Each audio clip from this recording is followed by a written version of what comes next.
Hey Emma, welcome back to another episode of English Pod today. Hi everyone, we're so glad you're here. Today we have a really fun topic for you. We're going to explore different ways to think in English and build your language skills. That's right.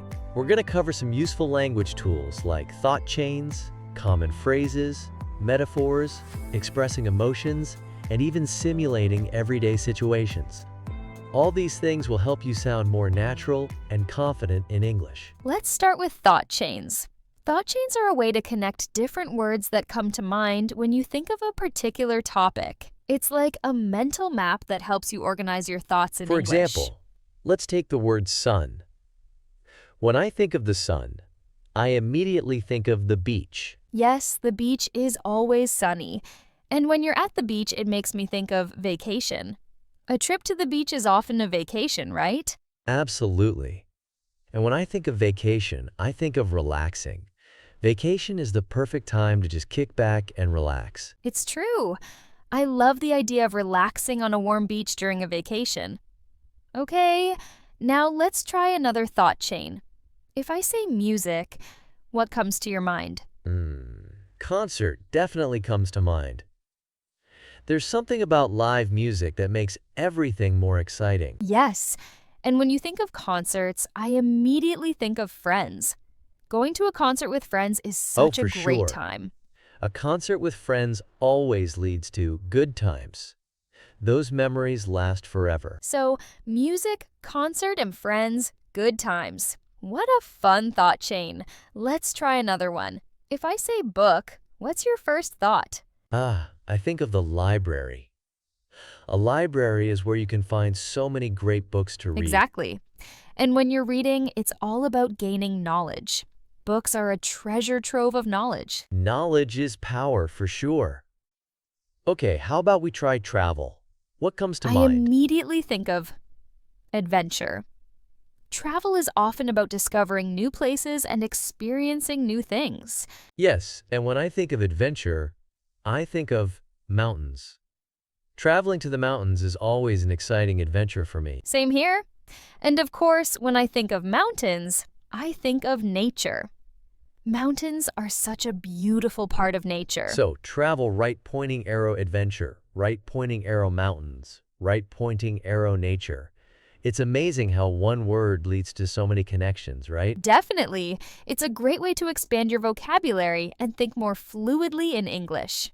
Now, let's talk about common phrases you can use in everyday situations. These phrases will help you sound more natural in conversations. Let's start with something simple. What's up? This is a very casual greeting. A typical response could be, not much, just relaxing. It's an easy way to tell someone you're taking it easy. Exactly. Or you could say, can you help me with this if you need assistance with something? And if someone asks you for help, you can respond with, sure, what's the problem? It's a great way to show that you're willing to help. Another common question is, how's everything? This is a way to ask how someone is doing. A simple response to that could be, everything's good, thanks. It's polite and easy. Or, if you don't know something, you can say, I don't know. And then, you could add, I'm not sure, let me check. It shows you're trying to find the answer. Another useful phrase is, excuse me. It's polite to use when you need someone's attention. And if they ask, how can I help?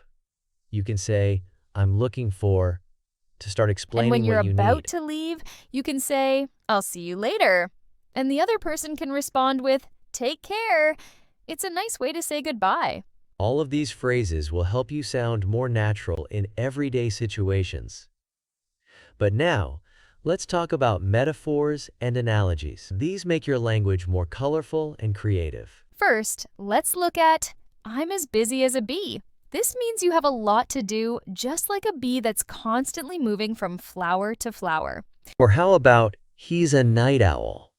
This means he stays up late, just like an owl who is active at night. I've heard people say, I'm like a fish out of water. This means you feel uncomfortable or out of place, just like a fish would feel if it were out of water. Another one is, she's a shining star. This means she stands out or is very talented, just like a star shine brightly in the sky. Oh, and what about, that was a piece of cake? This means something was very easy to do.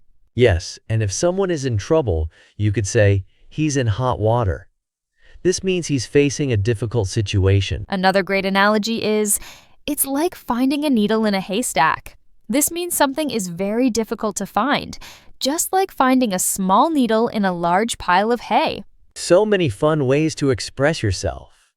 Now, let's move on to reframing emotions in English. We all feel different things, and it's great to know how to express those feelings in creative ways. For example, when you're feeling really happy, you can say, I'm on cloud 9 today. It's a fun way to express extreme happiness. Or if you're feeling stuck in a routine, you might say, I feel like I'm stuck in a rut. It means you're bored and not moving forward. If you're in a good mood, you can simply say, I'm feeling great, thanks. It's a simple and positive way to express how you're doing. On the other hand, if you're not feeling well, you might say, I'm a bit under the weather. It's a polite way to say you're sick. If you're feeling sad, you could say, I'm a little blue today. It's a gentle way to express sadness. And when you're feeling exhausted, you might say, I'm feeling drained. It means you're very tired, both physically and emotionally. But sometimes we feel really good. And when you're in a great mood, you can say, I'm in a really good mood. Or if you're stressed, you could say, I'm stressed out right now. It's a common way to express pressure or anxiety. These phrases are really useful for expressing your emotions in different ways. And now, let's wrap up by simulating some English situations. Imagine you're at a store and someone asks, do you need anything? You could respond with, yes, I need a pen, please. Looking for something, you can ask, where is the nearest grocery store? And the person might respond, sure, it's just down the street, next to the pharmacy. These everyday situations are perfect examples of how to practice speaking English in real-life contexts. It's all about building your confidence and knowing how to handle these common interactions smoothly. Absolutely. The more you practice, the easier it becomes. It's about getting comfortable with using English in all sorts of situations. And don't forget, even if you make mistakes, it's part of the learning process. Exactly. The key is to keep going, keep speaking, and keep improving.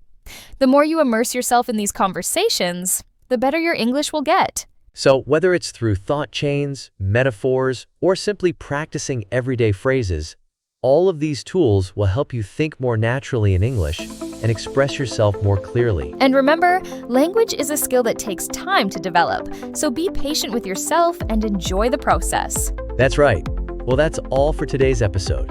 We hope you found these tips and examples helpful. If you have any questions or want more practice, don't hesitate to reach out to us.